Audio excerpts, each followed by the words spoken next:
As I said, the national constitution provides for just 2 terms. You win 1 term, like we won 2000. We stay in power 4 years. Then we have to go back to the people. The people give you a chance as president. You come in for another 4 years. 2008, you are finished. The state will thank you and say, sit aside. Just go off the field and allow another person to come in. So the party, along this year, will have to find a successor to Kufour to use as candidates.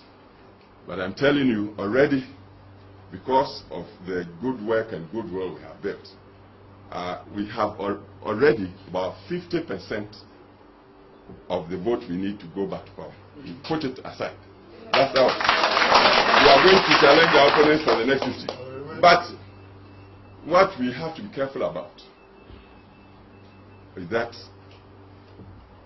even as we set for a successor, we must look for somebody who will continue to hold the party together. We mustn't go in for anybody who will divide us. Because we by ourselves alone cannot get all the votes we need. All NPP, true NPP people will vote for us.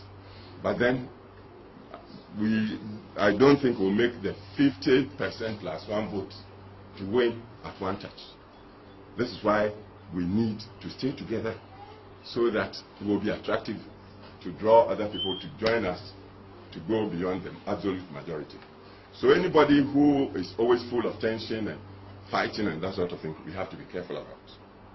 The party must stay together. Then, when we've seen such a person, we must also look and see when we present this person to the rest of the country, all of Ghana, he must be the type most people will look at and say, this man, when we sleep on him, we will sleep. He's a good person. We'll work with him. That's how to get the majority, to secure the majority. So, among the candidates or aspirants coming, listen to everybody. Please, it's not the money they will bring around. If they call you, give you 10 million, and you think because of that you're going. When you want to catch a chicken, what do? You give corn. But then that corn might lead to his death. So it's not money. So the candidate that will come is not the money.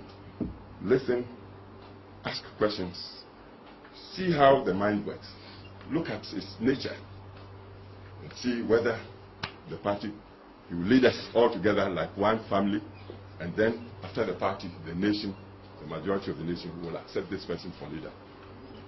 The third thing you must again look for, whether when the power is given to this person to lead us, he is the type with the experience and with all due respect, the wisdom to be able to keep the country united, to secure the nation, to gain the respect of the forces, the military, the police, the chiefs.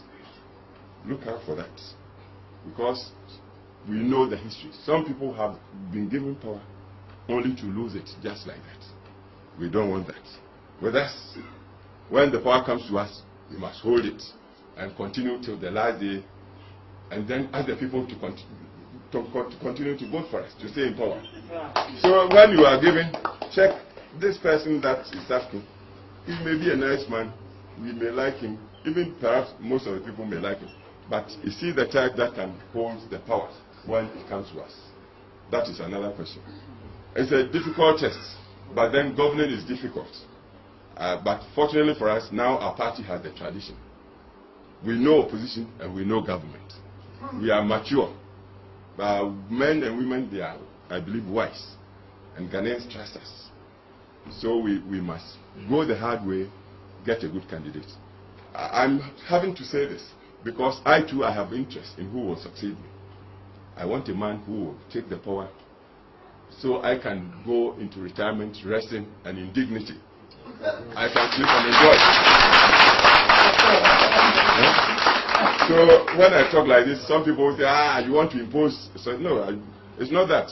I'm entitled to want a good person to succeed me. That's all.